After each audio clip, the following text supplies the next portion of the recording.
Salut les gens, juste une petite vidéo.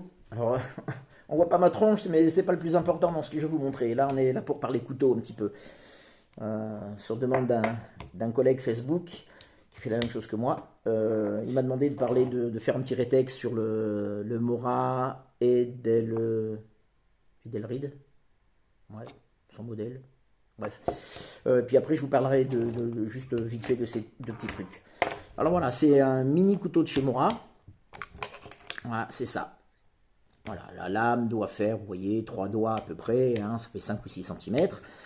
Moi, je l'aime bien ce petit couteau parce qu'il est solide, on peut faire plein de petits bricolages.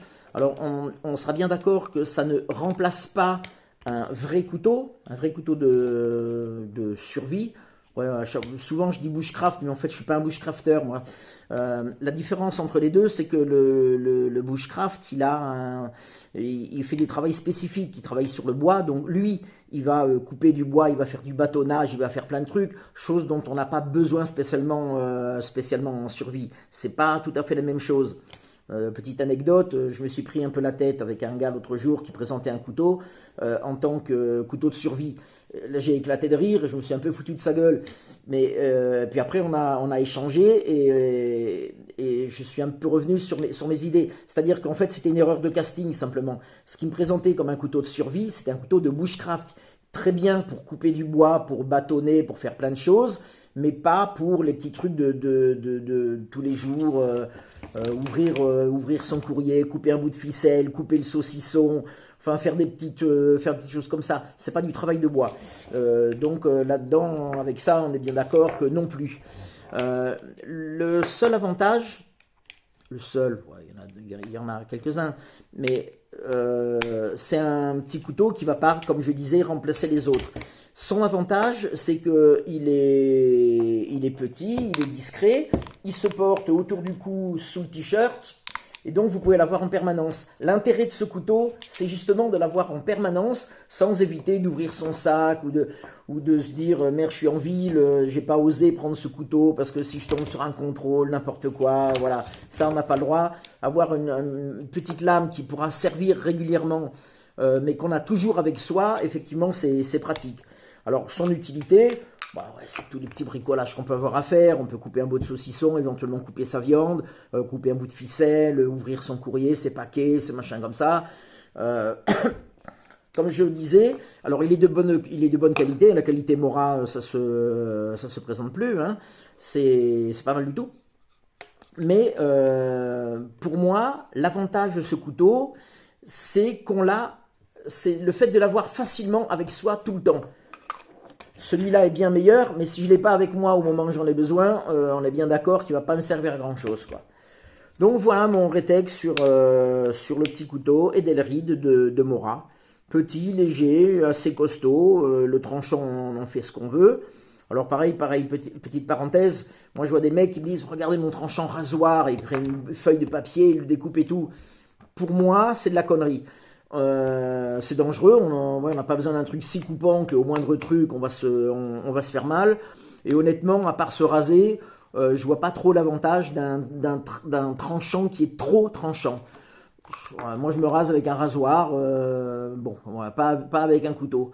Et en plus, un tranchant rasoir, c'est fragile, forcément. Le tranchant rasoir, vous allez couper 2-3 trucs et il sera plus rasoir du tout. Vous allez avoir un fil qui va être très fin et vous allez l'abîmer au premier truc. Donc, tranchant, oui, rasoir, pour moi, non. Ah, je trouvais le moyen de me foutre une paille de fer dans le doigt tout à l'heure. Bref. Donc voilà le petit Mora Edelrid. Alors, sinon, pour continuer dans les Mora, ben, ça c'est le truc de base, hein, c'est le Mora Compagnon.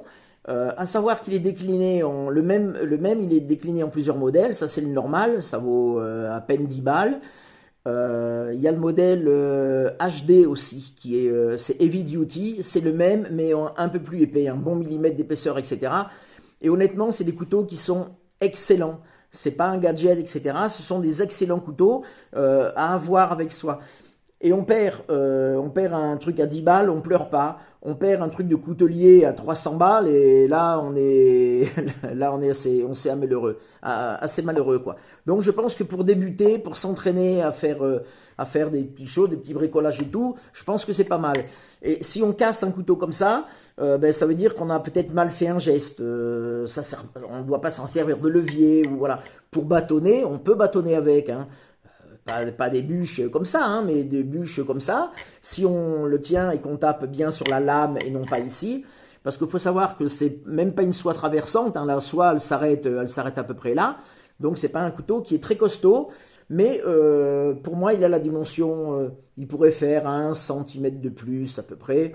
Mais enfin, pour débuter, moi je trouve que c'est un excellent couteau à tout faire. Voilà, on l'a toujours autour de soi. Et puis au repas, au casse-croûte, voilà, on bouffe avec, on taille un petit morceau de bois en pointe pour se faire ça s'appelle une brochette pour les saucisses. Bon, voilà, des choses comme ça. Mora Compagnon, si possible en modèle HD qui sera un petit peu plus costaud, 10 balles. Et pour moi, le top du top des couteaux de survie, c'est le Mora toujours, comment il s'appelle celui-là, c'est le Mora, ça va me revenir au cours de la vidéo, Gerber, voilà, le Mora Garber, voilà, plate semelle qui suit jusqu'au bout avec un petit talon qui peut permettre éventuellement de taper s'en servir un petit peu de marteau quelque part, un très bon grip. Puis j'ai lu il n'y a pas longtemps un échange avec des mecs qui disent ah ouais c'est mieux un truc vissé parce que si j'ai un tournevis je peux revisser ma plaquette, bah non c'est mieux rifter parce que gna gna gna parce que gna gna gna. Là il n'y a pas de souci, c'est moulé tout autour, donc là il ne peut rien arriver quoi. Pour bâtonner il n'y a rien à dire, hein. Vous voyez l'épaisseur de la lame elle est assez conséquente sans faire un truc trop balèze. Bon, émouture scandinave classique, facile à affûter. Et pour bâtonner comme c'est un plat de semelle, il n'y a pas de problème, on y arrive très bien. Il a une très bonne prise en main, il tient bien, et ça vaut 80 balles. Alors, je conçois qu'on dise « Ah ouais, mais il n'est pas très beau, puis moi je l'aime pas trop pour telle raison et tout, je préfère un truc de coutelier. » Ouais, très bien, 250, 300 balles. Une fois de plus, on le perd, on pleure. 80 balles, on se dit « Bon, tant pis, la prochaine fois, je ferai attention. » Bon, alors, ça c'est juste le couteau, hein. L'étui, je l'ai fait faire par un gars qui fait des étuis en Kydex. Moi, j'essaye de faire des étuis en Kydex, mais ils ne sont pas aussi beaux, quoi.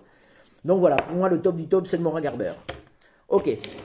Donc, dernière petite chose, je voulais juste pour montrer un petit couteau de décès qu'on peut avoir dans son sac, etc. C'est un couteau céramique. Voilà, qui est très léger et carbone, tout ça. Bon, par contre, la céramique, j'en suis revenu énormément. Ouais, on se dit, ouais, le tranchant, il tient très bien et tout. Alors, il tient à peine mieux, à peine plus longtemps qu'un acier classique. Alors après, pour l'affûter, walou, quoi. J'ai passé un moment, j'ai essayé à la pierre, j'ai essayé avec l'appareil, je vais vous montrer d'ailleurs. Voilà, moi pour affûter mes couteaux de cuisine, des trucs comme ça, j'ai un truc comme ça. Alors ça c'est un truc au carbone, voilà, ça donne la forme au fil. Et après il y a des trucs en céramique, petits et ouais, enfin moyen et petit. Et on passe simplement sa lame dedans pour l'aiguiser. Ça marche très bien pour mes couteaux de cuisine, ça marche très bien pour mes moras, etc. Mais céramique contre céramique, ça marche pas. C'est très fragile, ça casse. Si je veux me servir de la pointe pour ouvrir un petit truc et tout, la pointe, je vais la péter tout de suite. Et voilà, quoi. Ouais, donc, ça peut être intéressant, c'est léger, c'est pas encombrant, il y a quelques avantages. Mais au point de vue fiabilité, j'y crois pas trop. C'est fragile. Et puis surtout, comme je vous dis, voilà, là, j'arrive même pas à me couper avec. Et pourtant, je vous dis, j'ai passé un moment à essayer aussi bien avec ça qu'avec la pierre, j'arrive pas à l'affûter. Alors, il faudrait peut-être que je la mette chez un professionnel, je sais pas trop. Bon, mais si vous avez des questions un peu particulières, alors surtout au départ, je vous dis, c'était sur celui-là. Si vous avez des questions, ben voilà, à vos claviers. Salut les gens!